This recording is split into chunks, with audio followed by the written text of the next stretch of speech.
வணக்கம். காளி அஷ்டகர்ம மாந்திரீக இலவச பயிற்சி. இந்த அஷ்டகர்ம மாந்திரீகத்தை பொறுத்த வரைக்கும் காளி மாந்திரீகத்தில் போடக்கூடிய மூன்றாவது சித்து விளையாட்டுன்னு சொல்லுவாங்க. ஸ்தம்பனம். இந்த செயலாக்கப்பட்டது தன்னை கண்டதும் பிறரோ அல்லது பிற விலங்குகளோ துஷ்ட ஆத்மாக்களோ அப்படி இல்லைன்னு கேட்டீங்களனாக்கா, நீங்க விரும்பியவர்கள் எவராக இருந்தாலும் அவர்களை ஸ்தம்பனம் செய்து, ஸ்தம்பனம் என்ன புரியுதுங்களா, நிலை கொலைய வைக்கிறது. அதாவது கேட்டீங்களா, நீர் நிலம் காற்று ஆகாயம் நெருப்புன்னு சொல்லக்கூடாது அவங்க இந்த நிமிஷம் வரைக்கும் இப்படி நிக்கணும்னு செய்த ஒரு கலை. அந்த கலையாகப்பட்டது ஸ்தம்பனம். நீரை கூட ஸ்தம்பிக்க வைக்கலாம். ஜலம், அதாவது கேட்டீங்கன்னாக்கா மலை ஜலத்தை கூட ஸ்தம்பனம் பண்றது. ஒருத்தருக்கு பாத்தீங்கன்னா மாந்திரிகத்துல எதையோ செய்வாங்க. பார்க்க முடியல, பேச முடியல, செய்ய முடியல. என்னால் வீட்டில் நல்லா தான் இருக்கேன், ஆனால் அங்கே போனால் தான் செய்ய முடியல. அவங்கள பற்றி பேசினா தான் எதுவும் செய்ய முடியல. அப்படியே நில குலைஞ்சு நிற்கிறேன்னு சொல்கிறாங்க இல்லையா. உங்களை தாக்க வர்ற மனிதர்களாக இருந்தாலும், உங்களை பல வகையில் உங்களை அழிக்கணும்னு நினைக்கிற மனிதர்களாக இருந்தாலும், அவர்கள் உங்களுடைய முகத்தையோ உங்களுடைய கண் பார்வையோ பார்த்த உடனே ஸ்தம்பித்து போய் தான் எடுத்த செயல்களை மறந்து நிற்கிறதுக்கு பேர் தான் ஸ்தம்பனம்.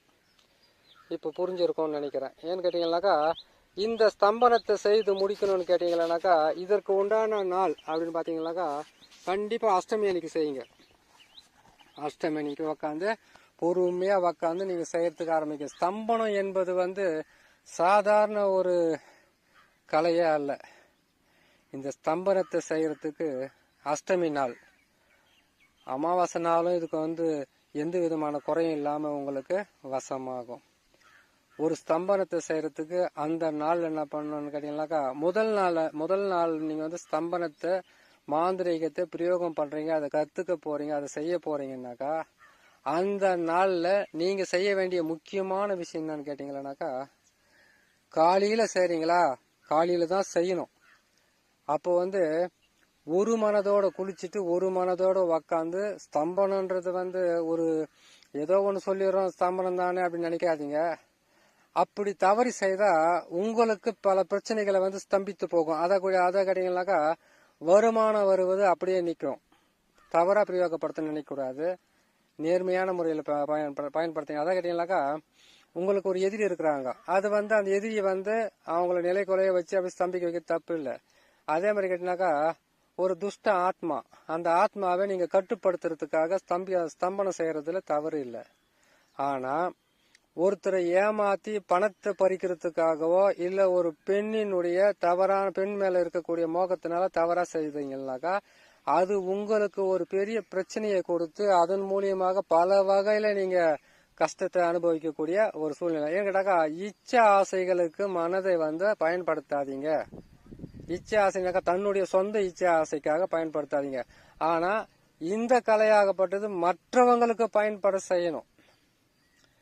அதாவது கேட்டீங்கன்னாக்கா, மிகப்பெரிய ஒரு கல்யாணம் ஆயிட்டு இருக்கிறாங்க, அவங்களுக்கு மிகவும் கணவனோ மனைவியோ பாத்தீங்கன்னா எப்ப பார்த்தாலும் கீரியும் பாம்பு மாதிரி இருக்காங்க, நாயும் பூனையும் மாதிரி இருக்காங்கன்னு கேட்டீங்கன்னாக்கா, அவங்களுக்கு ஒருத்தர் ஸ்தம்பனம் பண்ணி கொடுத்தீங்கன்னாக்கா, இவங்களை பார்த்தோன்னா அவங்க சண்டை போடாம இருக்கிறதுக்காக சரி, உங்களை பார்த்தோன்னா ஒரு விலங்கு கொடூரமா தாக்கிறதுக்கு வருதுன்னு கேட்டீங்கன்னாக்கா, இந்த ஸ்தம்பனத்துக்கு உண்டான மந்திரத்தை நீங்க தினமும் சொல்லிக்கிட்டு இருக்கும்போது, அந்த ஸ்தம்பனன்றது கேட்டீங்கன்னா, இது 108ன்றது 1008 முறை சொல்லி நீங்க அதை சித்தி பண்ணும்போது, விலங்கு முதல் கொண்டது பூமிக்குள்ள இருக்கக்கூடிய ஈ எறும்பு புழு பூச்சி கூட உங்களுக்கு ஸ்தம்பனம் ஆயிடும். யாருக்கு? மாந்திரிகர்களுக்கு ஸ்தம்பனம் ஆகும். அப்படி ஒரு உயர்வான கலை தான் இந்த கலை. இந்த கலையை நீங்க அஷ்டமி அன்னைக்கும் ஆரம்பிக்கலாம். அதிகாலையில அஷ்டமி அன்னைக்கு அதிகாலையில நீங்க எந்திரிச்சு செய்யுங்க. சாயந்தரம் ஒரு முறை அந்த மந்திரத்தை சொல்லுங்க. காலையில சுத்தமா குளிச்சுட்டு ஸ்நானம் பண்ணிட்டு அதுக்கப்புறம் கீழே போட்டுக்கிற, அதாவது கீழே நம்ம ஒரு வேட்டி கட்டிக்குங்க, மேல சட்டையோ பனியனோ போடாதீங்க. நான் சொன்ன மாதிரி அருகம்புல்ல இருந்தாலும் பரவாயில்ல, தர்பையா இருந்தாலும் பரவாயில்ல, அருகம்புல்லும் தேவைப்படும் உங்களுக்கு. அதனால அருகம்புல் கொஞ்சம் அறுத்து வச்சுக்குங்க. அது மட்டும் இல்லாம இந்த அருகம்புல்லும் அந்த தர்ப புல்லு ரெண்டுமே நீங்க போடும்போது அது கீழே தொட்டாசினிங்கினுடைய வேறு இலை முள்ளு குத்துமே எப்படி உக்காரதுன்னு கேட்டீங்களா, முதல்ல அதை போட்டுருங்க. தொட்டாசினிங்க சென்னாய் உருவி போட்டுருங்க. அதுக்கு மேல என்ன பண்ணுங்க, தர்பப்புல்ல போடுங்க. அதுக்கு மேல அருகம்பில்ல போட்டு உக்காந்துருங்க. இதையெல்லாம் சேர்த்து எடுத்து ஒன்னா போட்டு, இதுக்கு மேல ஒரு நீங்க கட்டிக்கிட்டு இருக்கிற வேட்டி கட்டிக்கிட்டு இருக்கீங்க இல்லையா, மாந்திரிக பிரயோகம் பண்றதுக்காக அதே கலர்ல ஒரு துண்டு வாங்கி வச்சுக்கிட்டு இருப்பீங்க இல்லையா, அந்த துண்டையும் இதையும் சேர்த்து கீழே போட்டு அது மேல துண்டு போட்டு அது மேல கூட உக்காரலாம். என்னங்க அதெல்லாம் நம்ம எரிச்சு அதை சாம்பலாக்கி மையாக்கலாம். அந்த துண்டை என்ன பண்ணுனாக்கா அது பத்தியெல்லாம் ஒண்ணும் இல்லை. அப்படி ஒரு மனசுக்குள்ள சந்தேகம்லாம் வேணாம். அருகம்புல், அடுத்து பாத்தீங்கன்னா தர்பப்புல், அதுக்கப்புறம் தொட்டாசினிங்க, அதுக்கப்புறம் வந்து புதன்கிழமை அன்னைக்கு எடுக்கப்பட்ட, அதாவது தொட்டாசினிங்க எடுக்கிறதுக்கு வெள்ளிக்கிழமை எடுத்துருங்க. அதுக்கப்புறம் வந்து அருகம்புல் வந்து நீங்க எப்ப வேணாலும் எடுத்துக்கலாம். அருகம்புல் வந்து மூதண்டம்னாக்கா உலகத்தின் முதல் மூலிகை அருகம்புல் சாரை குடிச்சவங்களுக்கு எந்த விதமான தொல்லையும் இல்லாம நோய் நொடி இல்லாம இருக்காங்க. இது வந்து பிள்ளையாருக்கு வந்து மிகவும் உகந்தது. அதனால அருகம்புல் எடுக்கிறதுக்கு நாள் கிழமை எதுவும் தேவையில்லை. ஆனா சென்னாய் உருவி நீங்க எடுக்கணும்னு கேட்டீங்களானாக்கா புதன்கிழமை அதிகாலையில் எடுத்துக்கங்க.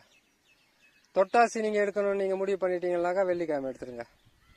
இதை நாலுமே வச்சு நீங்க என்ன பண்றீங்க கேட்டீங்கன்னா, கீழே போட்டுட்டு உக்காந்துக்கிட்டு அந்த ஒரு மந்திரத்தை வந்து இன்னைக்கு வந்து இந்த மந்திரத்தை வந்து ஸ்தம்பனம்ன்றது ஒரு திசையை மட்டும் பண்ணக்கூடாது.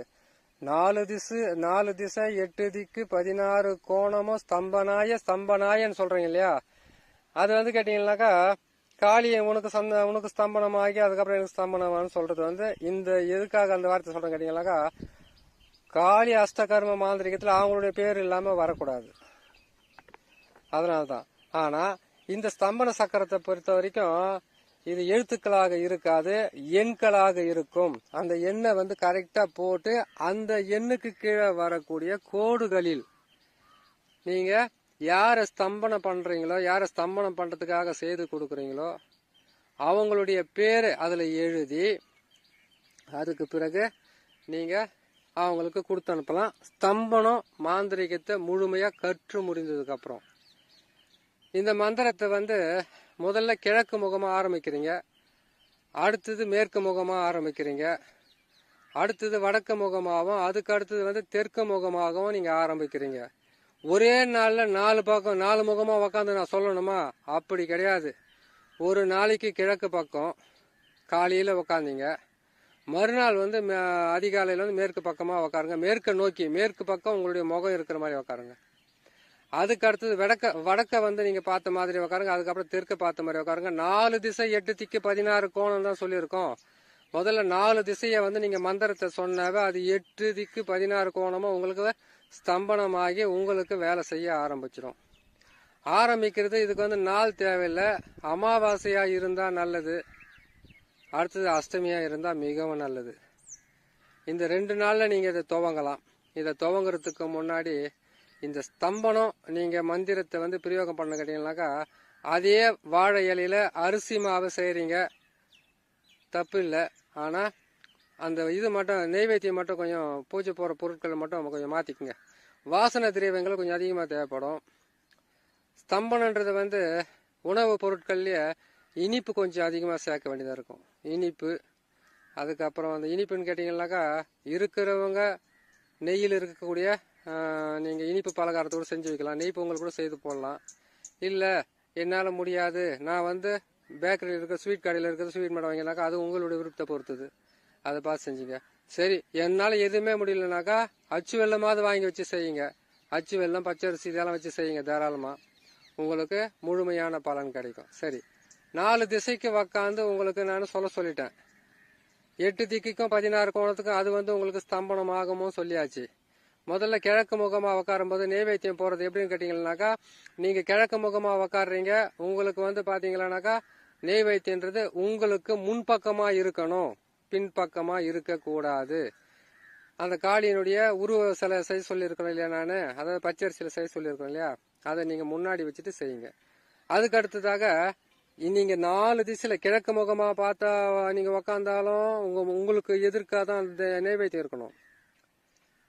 மேற்கு முகமா உக்காந்தாலும் உங்களுக்கு பார்த்த மாதிரி தான் நெய்வேத்தியம் இருக்கும். கிழக்கு முகமா உக்காறது மட்டும்தான் கஷ்டமா இருக்கும். நீங்க வந்து அந்த நெய்வேத்தியம் நீங்க பூஜை புனஸ்காரம் செய்யறது. மற்ற எந்த திசையில உக்காரும் போதும் அது உங்களுக்கு முன்னாடி கரெக்டா இருக்கும். நீங்க எங்க இருக்கிறீங்களோ அங்க வைக்கலாம். அந்த உருவ பொம்மை, அந்த உருவ பொம்மைக்கு காலுக்கு கீழே அந்த நெய் வைத்தியத்தை போட்டுட்டு தூப தீபமெல்லாம் காட்டணும். ஒவ்வொரு நாளுமே நீங்க மாந்திரிகத்தை பிரயோகம் பண்ணும்போது அதுக்கு வந்து ஊதுவத்தியோ இல்ல சாம்பிராணி புகையோ கற்பூர வாடையோ அப்படி இல்லைன்னு கேட்டீங்களானாக்கா நீங்க விளக்கேற்றி வச்சுட்டு இதெல்லாம் செய்து முடிச்சுட்டு அதுக்கப்புறம் பொறுமையா உக்காந்து இந்த மந்திரத்தை பிரயோகம் பண்ணுங்க. இந்த மந்திரத்துல வந்து எண்கள் தான் இருக்கு, எழுத்துக்கள் இல்லைன்னு சொல்லியிருக்கேன். எதுக்காக எழுத்துக்களே இல்லாம எண்ணுக்களை மட்டும் போட்டிருக்கணுங்க? அதுக்கு ஒரு ரகசியம் இருக்கு, புரியுதுங்களா? ஒரு மனிதனுக்கு வந்து எண்ணும் எழுத்தும் அது ஒரு பெரிய விஷயம், அதை அப்புறம் சொல்லலாம் நம்ம. அதை நீங்க இது மட்டும் போட்டு நீங்க கத்துக்குங்க.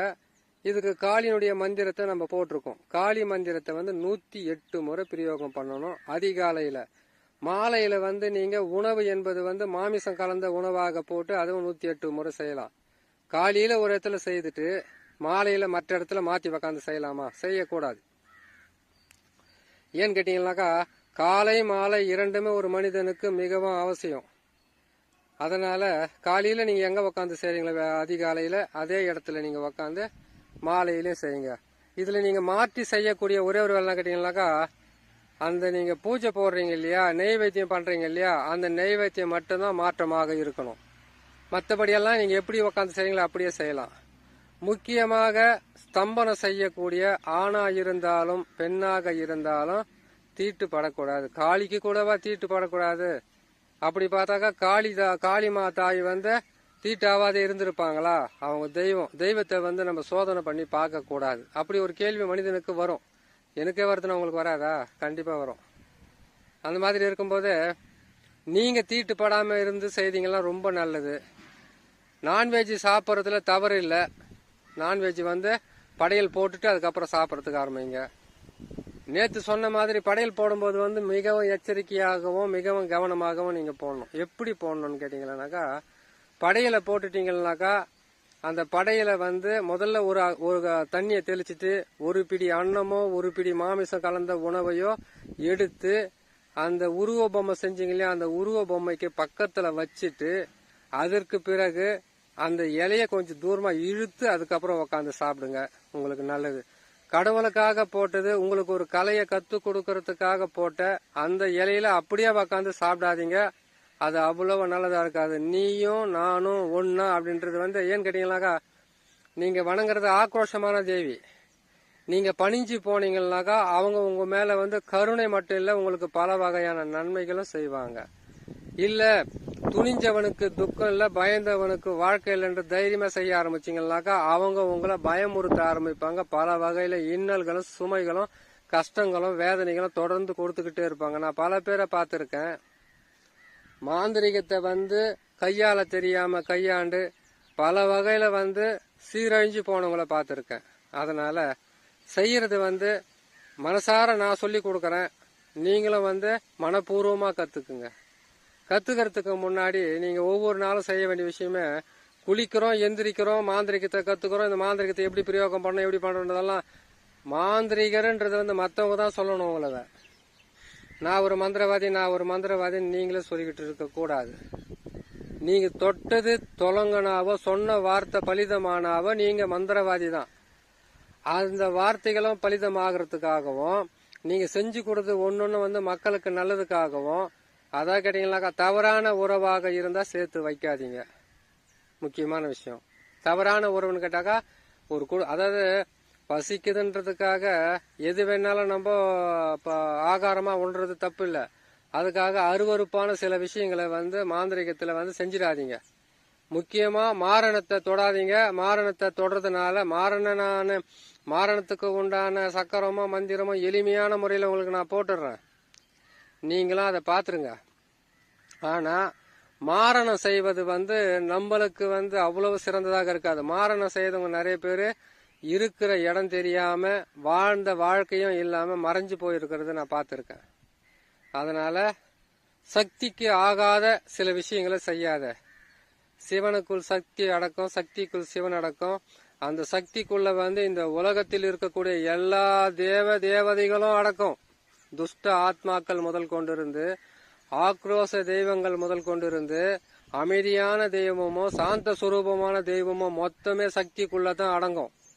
அந்த சிவனே அந்த அம்மாக்குள்ள அடக்கம்னு கேட்டீங்கன்னாக்கா எல்லா மாந்திரிகமும் அவங்களுக்கு தான் அடங்கும். பெண் தெய்வம் என்பது வந்து நீங்க பூஜித்தீங்கன்னாக்கா அது தெய்வம் மட்டும் இல்ல, குலதெய்வமா இருந்து காப்பாத்தும்.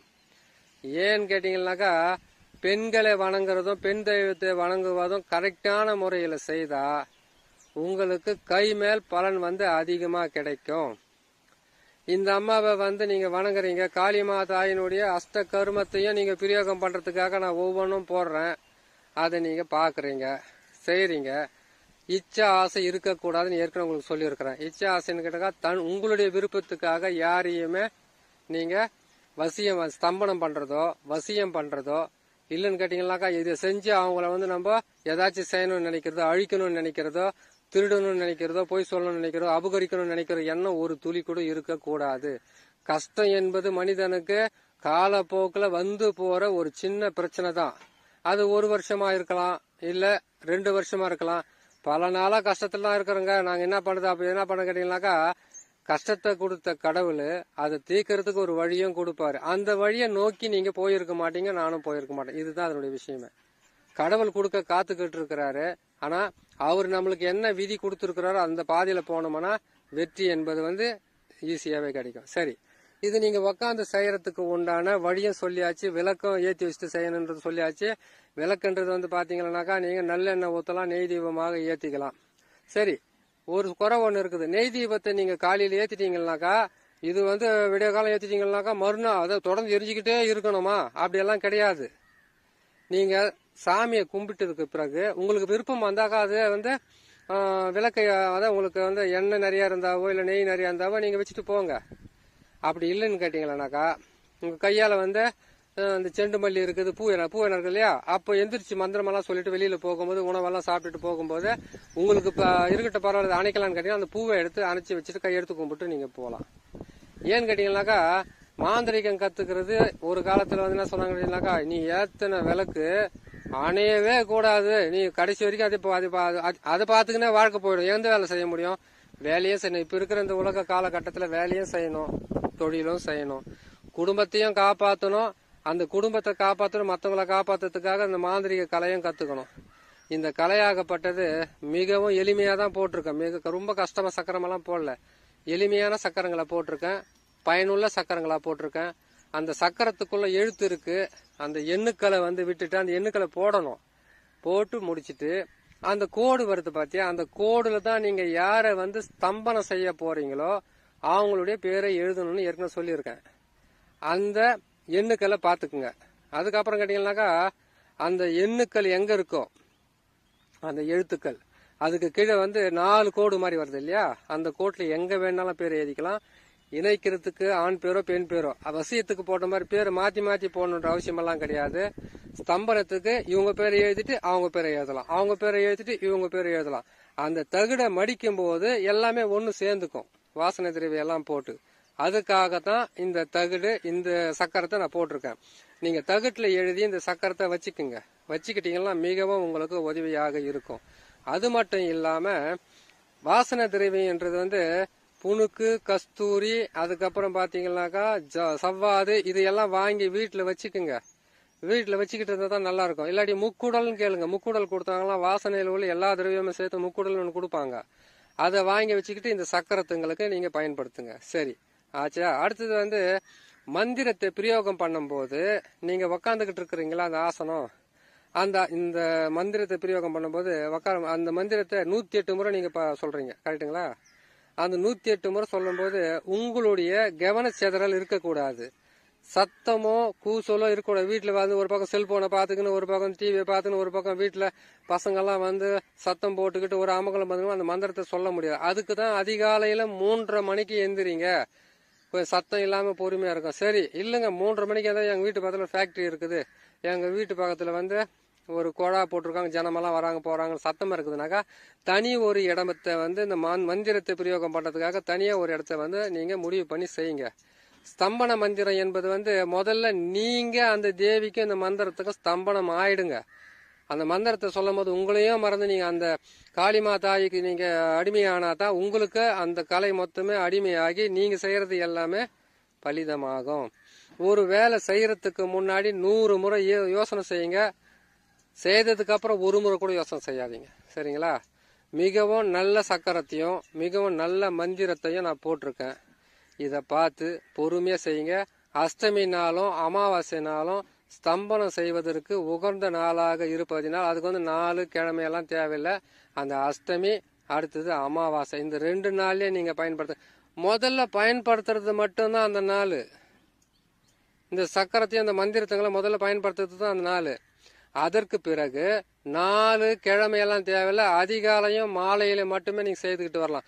ஒருவேளை நீங்கள் நான் சொல்றதெல்லாம் வெள்ளிக்கிழமை சொன்னாக்கா வாரத்துக்கு ஒரு முறை வெள்ளிக்கிழமை வருது, அஷ்டமினா மாசத்துக்கு ஒரு முறை வருது, அந்த மாசத்துல ஒரு நாள் தான் நம்ம மந்திரத்தை பிரயோகம் பண்ணலாம். நீங்கள் தப்பா கணக்கு போடுறாதீங்க. ஆரம்பிக்கிறது மட்டும் அமாவாசை அன்னைக்கும் அஷ்டமி அன்னைக்கும்.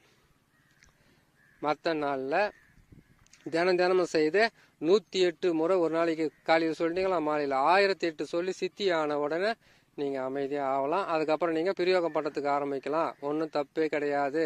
சரி, இதெல்லாம் செய்து முடிச்சுட்டு இதெல்லாம் பாருங்கள். அடுத்த ஒரு நல்ல பதிவில் உங்களை நான் சந்திக்கிறேன். நன்றி, வணக்கம்.